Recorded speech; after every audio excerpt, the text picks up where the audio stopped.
Good morning, everyone. It is a wonderful day here in Whoville, the only place on Earth where you can always find your favorite microscopic critters. Today we have a very special guest, someone very educated in the field of the extreme.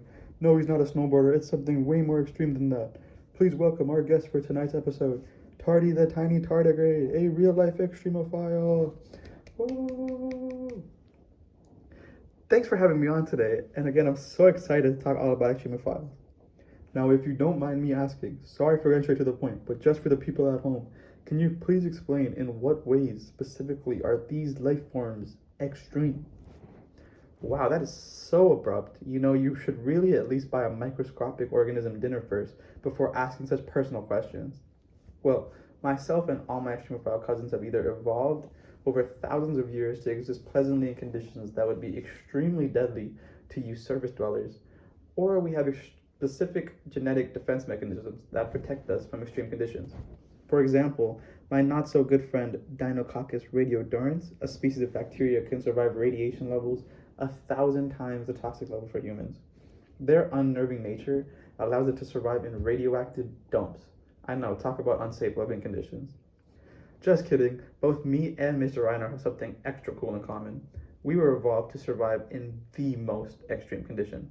Yeah, that's right. The type of stuff that would make a human's head explode immediately. Yeah, you guessed it, the vacuum of space. And not to mention the extremely hot and cold conditions I can survive into. I'm talking from absolute zero all the way to the boiling point of water. Wow, that's really something. I can't believe you guys can survive conditions like that. That is so well extreme. Now, I have to simply ask because I could not imagine spending 1 minute at such cold or hot conditions. Do you really like living at such extremes, or would you prefer a nice, calm environment like the rest of us? Wow, that is a loaded question, and the answer varies depending on who you ask. But I do have one thing to confess to you before I start. I'm not technically an extremophile. What? How could that be? You just told me you can survive at extremely hot conditions, even in the vacuum of space. I don't believe anyone who can do that isn't an extremophile. Please, I can explain. While I did evolve and am capable of surviving at such extreme levels, I do not prefer to exist at these temperatures. For example, when I encounter extreme conditions, such as in the vacuum of space, my body enters a dormant state, and I will not wake up until in safe, habitable conditions again. So while I do not thrive in, I can tolerate and survive such harsh conditions. Interestingly, other extremophiles do thrive and are meant to remain in typically unhospitable conditions.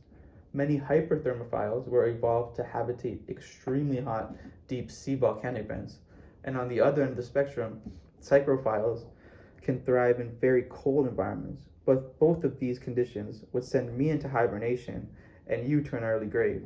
But some extremophiles are just built different from others. Now, what specifically, biologically, am I lacking that's stopping my ability to go for a deep sea volcanic spa treatment or taking a trip to outer space?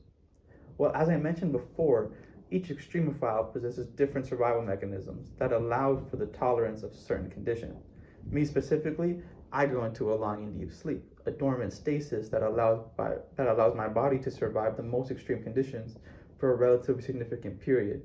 Biologically, this is due to multiple aspects that I have evolved to utilize, properly protecting my body as well as my individual cells from deterioration during these extreme conditions. However, other extremophiles, specifically hyperformophiles, have evolved specific enzymes that thrive in extreme conditions, suggesting a different structure or makeup than the enzymes from organisms that habit different conditions. Wow, that's really something. Now, if you don't mind me asking, and please don't take offense, what does this mean for life beyond Earth? This is a very common question and one that extremophiles face regularly, especially those like myself, who can actually survive in the vacuum of space. It means exactly what you think it means. Our definition of habitable planets is completely backwards. Look at myself. I can survive in extreme heat, extreme cold, even the vacuum of space. How can we possibly concur that a planet is hospitable or not when there remains clear evidence of life forms that can tolerate and even thrive in said conditions? Although these definitions do not match the visions of life predominantly displayed here on Earth, we cannot disregard these findings as mere novelties. I shall leave you with two concepts to further construe my point. First being the habitability of Mars. When we observe Mars, we see a dry, cold, waterless, uninhabitable planet.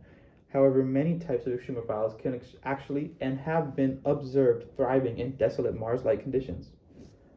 Finally, and my personal favorite example because it involves talking about myself, is the concept of panspermia. No, nothing to do with pancakes. This concept surrounds the origins of early life.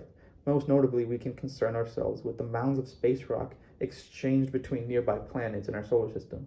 Say an extremophile, such as myself, one who's able to survive a relatively short journey through the cold vacuum of space, who's to say that life did not evolve on another planet and simply hitched a ride to the rapidly developing planets that we inhabit today? These observed extremophiles not only challenge our understanding of the development of life on Earth, it also challenges our definitions of life and what we consider to be a habitable planet.